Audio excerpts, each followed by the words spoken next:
الله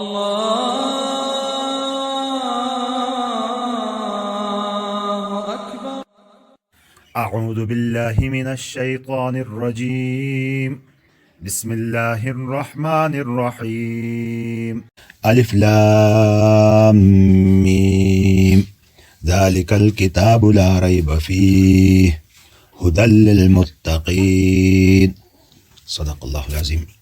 آج سورہ بقرہ سے ہم سبق کا آغاز کرتے ہیں، ابتدا کرتے ہیں. سورہ بقرہ قرآن کریم کی سب سے بڑی صورت ہے. مدینہ طیبہ میں سب سے پہلے اس کا نزول شروع ہوا ہے. بڑا عرصہ لگا، بلکہ آخری آیتیں تو آخری حالات میں نازل ہوئی ہیں. تو اس کی ابتدا جو ہوئی ہے یہ مدینہ ہجرت کرنے کے بعد حضور نبی اکرم صلی اللہ علیہ وسلم نے مکہ سے مدینہ ہجرت کی، تو اس کے بعد اس کا نزول شروع ہوا ہے. یہ تو آپ جانتے ہیں کہ مدنی صورتیں اور مکی صورتیں، مدنی صورتیں وہ کہلاتی ہیں جو نبی پاک صلی اللہ علیہ وسلم کی ہجرت کے بعد نازل ہوئی، اور مکی صورتیں وہ صورتیں کہلاتی ہیں جو حضور نبی اکرم صلی اللہ علیہ وسلم کی ہجرت سے پہلے نازل ہوئی ہیں.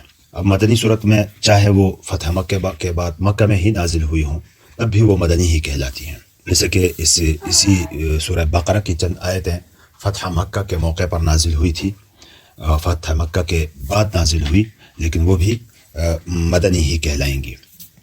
اور یہ صورت مختلف زمانوں میں مختلف آیتیں حالات کے مطابق نازل ہوتی رہی، یہاں تک کہ آتا ہے کہ سود کے متعلق جو 2 آیتیں ہیں وہ حضور صلی اللہ علیہ وسلم کے آخری عمر مبارک میں فتح مکہ کے بعد نازل ہوئی ہے. اور اس کی ایک آیت ہے وَاتَّقُوا يَوْمًا تُرْجَعُونَ فِيهِ إِلَى اللَّهِ ثُمَّ تُوَفَّى كُلُّ نَفْسٍ مَا كَسَبَتْ وَهُمْ لَا يُظْلَمُونَ. یہ قرآن کریم کی بالکل آخری آیت ہے.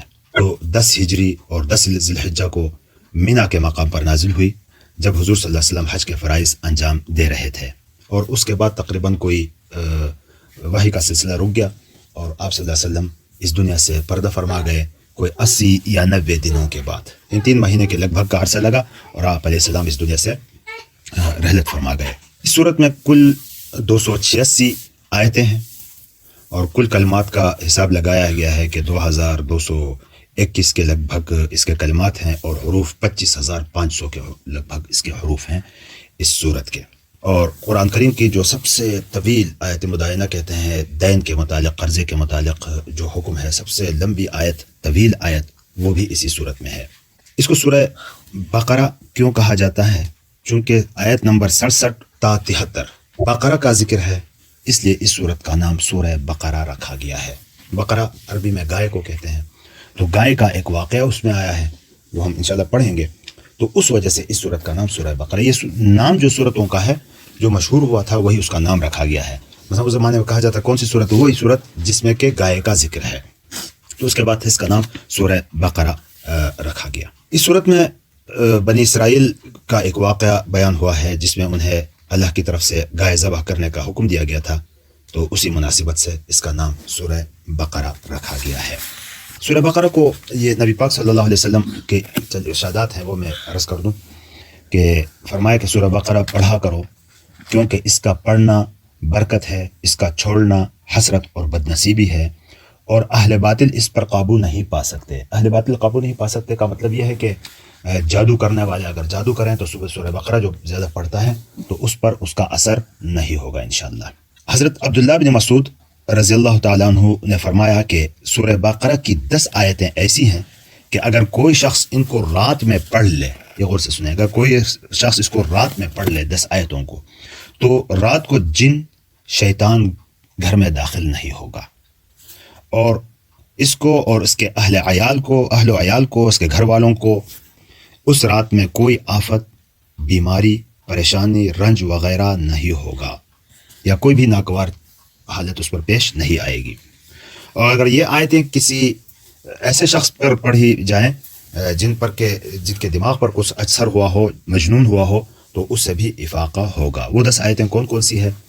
وہ الف لام میم ذالک الکتاب لا ریب فیہ ھدی للمتقین الذین یؤمنون بالغیب ویقیمون الصلاة ومما رزقناہم ينفقون والذین یؤمنون بما انزل الیک وما انزل من قبلک وبالآخرۃ ھم یوقنون. یہ سورہ بقرہ کی ابتدا کی جو 4 آیتیں ہیں، 4 آیتیں یہ ہوں گی، اور اس کے ساتھ درمیان میں آیت الکرسی ہے. آیت الکرسی کے بعد کی 2 آیتیں بھی اس کے ساتھ ملا کر 3 آیتیں یہ ہوں گی. اللہ لا الہ الا هو الحی القیوم لا تأخذه سنة ولا نوم له ما في السماوات وما في الأرض من ذا الذي يشفع عنده إلا بإذنه يعلم ما بين أيديهم وما خلفهم ولا يحيطون بشيء من علمه إلا بما شاء وسع كرسيه السماوات والأرض ولا يؤوده حفظهما وهو العلي العظيم لا إكراه في الدين قد تبين الرشد من الغي فمن يكفر بالطاغوت ويؤمن بالله فقد استمسك بالعروة الوثقى لا انفصام لها والله سميع عليم. الله ولي الذين آمنوا يخرجهم من الظلمات إلى النور والذين كفروا أولياؤهم الطاغوت يخرجونهم من النور إلى الظلمات أولئك أصحاب النار هم فيها خالدون. یہ درمیان کی آیت الکرسی کے ساتھ 3 آیتیں یہ ہو گئی. اور آخر میں آخری 3 آیتیں آخر کی ہیں. للہ ما فی السماوات وما فی الارض وان تبدوا ما فی انفسکم او تخفوه يحاسبكم به الله يغفر لمن يشاء ويعذب من يشاء والله على كل شيء قدير. آمن الرسول بما أنزل إليه من ربه والمؤمنون كل آمن بالله وملائكته وكتبه ورسله لا نفرق بين أحد من رسله وقالوا سمعنا وأطعنا غفرانك ربنا وإليك المصير. لا يكلف الله نفسا إلا وسعها لها ما كسبت وعليها ما اكتسبت ربنا لا تؤاخذنا إن نسينا أو أخطأنا ربنا ولا تحمل علينا إصرا كما حملته على الذين من قبلنا ربنا ولا تحملنا ما لا طاقة لنا به واعف عنا واغفر لنا وارحمنا أنت مولانا فانصرنا على القوم الكافرين. یہ کل ٹوٹل کتنی آیتیں ہوئی؟ 10 آیتیں ہوئی.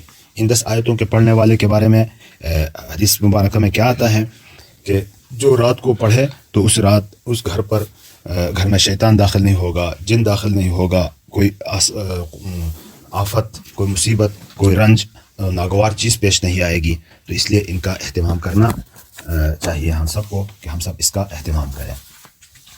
سورہ فاتحہ کے بعد سورہ بقرہ پہلی سورت جو لائی گئی ہے وہ سورہ بقرہ ہے, اور اس کو ذالک الکتاب سے شروع کر کے یہ اشارہ کیا گیا ہے کہ جس طرح ہم نے سورہ فاتحہ میں صراط مستقیم کی دعا کی تھی کہ ہمیں ہدایت دے دیں, اہدنا الصراط المستقیم, تو یہاں ذالک الکتاب سے اشارہ کیا کہ وہ جس صراط مستقیم کو آپ ڈھونڈ رہے تھے وہ یہ ہے. اس کے بعد اس صورت میں اول ایمان کے بنیادی اصول ہیں, توحید ہے, رسالت ہے, آخرت ہے.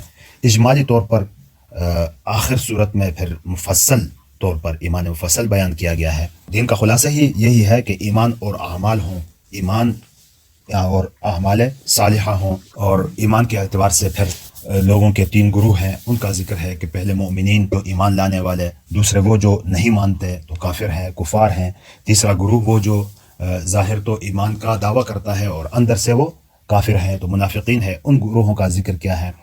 پھر بیچ میں اس کے بعد حضرت آدم علیہ السلام کی پیدائش کا ذکر کیا, جس میں اشارہ ہے اس بات کی طرف کہ ایمان صرف امت محمدیہ ہی کے لیے نہیں بلکہ اول انسان سے لے کر آخر انسان تک سب کے لیے ہے. اور پھر اس کے مقصد کو ظاہر کیا گیا ہے کہ اس آدم کو پیدا کرنے کا مقصد کیا تھا وہ بتا دیا گیا ہے. پھر اس کے بعد اس صورت میں بنی اسرائیل کے عنوان سے یہودیوں کو مخاطب کیا گیا ہے. کافی لمبا چوڑا حصہ یہودیوں کو مخاطب کر کے ان کو بتایا گیا, یاد دلایا گیا ہے ان کا ماضی, کہ آپ کا ماضی کیا تھا. آپ کا ماضی اس طرح کا تھا کہ آپ کو امت کا امام بنایا تھا, لیکن امامت دی گئی تھی تو اس کی وجہ یہ تھی کہ آپ کو بہت بڑی امانت دی گئی تھی, لیکن تم لوگوں نے اس وقت امانت میں خیانت کی, اس کو مانا نہیں, تسلیم نہیں کیا, سرکشیاں کرتے رہے. تو بالآخر انجام یہ ہوا کہ امامت آپ سے چھن گئی اور پھر یہ امامت منتقل ہو گئی دوسری امت کو. اور اس میں حضرت ابراہیم علیہ السلام کا واقعہ بھی ذکر کیا گیا ہے, جس میں یہ بتایا گیا کہ بھائی یہ بنی اسرائیل جو یہود تھے ان سے یہ اعزاز اب چھین لیا گیا. جیسا کہ ابراہیم علیہ السلام نے دعا کی تھی نا کہ وَمِن ذُرِّيَّتِي, کہ میرے ذریت کو بھی یہ امامت کا منصب نصیب ہو. تو اللہ نے فرمایا تھا کہ میرا عہد ظالم لوگوں کو نہیں پہنچے گا. تو جو ظالم تھے اسرائیل میں تو پھر ان کے ظلم کی جب حد ہو گئی تو امامت ان سے چھین لی گئی. یہ تو آپ کو پتہ ہے کہ حضرت ابراہیم علیہ السلام کے کتنے بیٹے تھے؟ 2 بیٹے تھے, حضرت اسحاق علیہ السلام اور اسماعیل علیہ السلام. اسحاق علیہ السلام کے پھر بیٹا تھا حضرت یعقوب علیہ السلام. یعقوب علیہ السلام کے پھر آگے یعقوب علیہ السلام کا لقب ہی اسرائیل تھا. تو حضرت یعقوب علیہ السلام کے نسل سے انبیاء علیہ السلام کی بعثت ہوتی رہی. ان انبیاء کو انبیاء بنی اسرائیل کہا جاتا ہے. انبیاء یعقوب بنو یعقوب یعنی یعقوب علیہ السلام کا چونکہ لقب اسرائیل تھا تو اس لیے بنو اسرائیل کہا جاتا ہے. تو اب دوسرا بیٹا حضرت ابراہیم علیہ السلام کا جو اسماعیل علیہ السلام تھا، تو اب منصب امامت ان بنو اسرائیل سے ہٹا کر ابراہیم علیہ السلام کے دوسرے بیٹے حضرت اسماعیل علیہ السلام کی اولاد میں حضور نبی اکرم صلی اللہ علیہ وسلم تھے. تو ان کو یہ منصب ملا اور اس امت کو پھر امت محمدیہ کو کنتم خیر امت کہا کہ تمام امتوں میں بہترین امت. اور پھر ان تمام کا بھی ذکر کیا گیا ہے.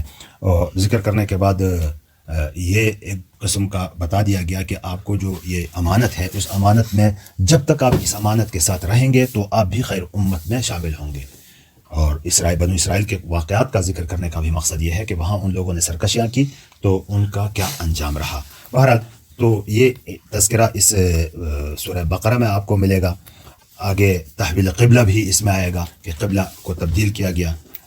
قبلہ تبدیل کرنے کا یہ مقصد ہے کہ یہ بیت المقدس وہ اپنا قبلہ سمجھتے تھے. ہمارے نبی پاک صلی اللہ علیہ وسلم بھی ابتدائی ایام میں مدینہ میں اسی طرف رخ کر کے نماز پڑھا کرتے تھے. بعد میں تحویل قبلہ ہوا، قبلہ کعبہ کی طرف موڑ دیا گیا. بہرحال جہاں وہاں بات آئے گی تو انشاءاللہ تفصیل سے بات کریں گے. اور درمیان میں ہر شعبہ زندگی، شعبہ زندگی میں کیا ہے؟ عقائد ہیں. عقائد پر تو بات ہو گئی. پھر عبادات ہیں، معاملات ہے، معاشرت ہے، اخلاق ہے کہ ظاہر باطن کے متعلق، ظاہر انسان کے ظاہر کیسا ہونا چاہیے، انسان کے اندر کیسا ہونا چاہیے، ان تمام جزیات کا اس میں احاطہ کیا گیا ہے.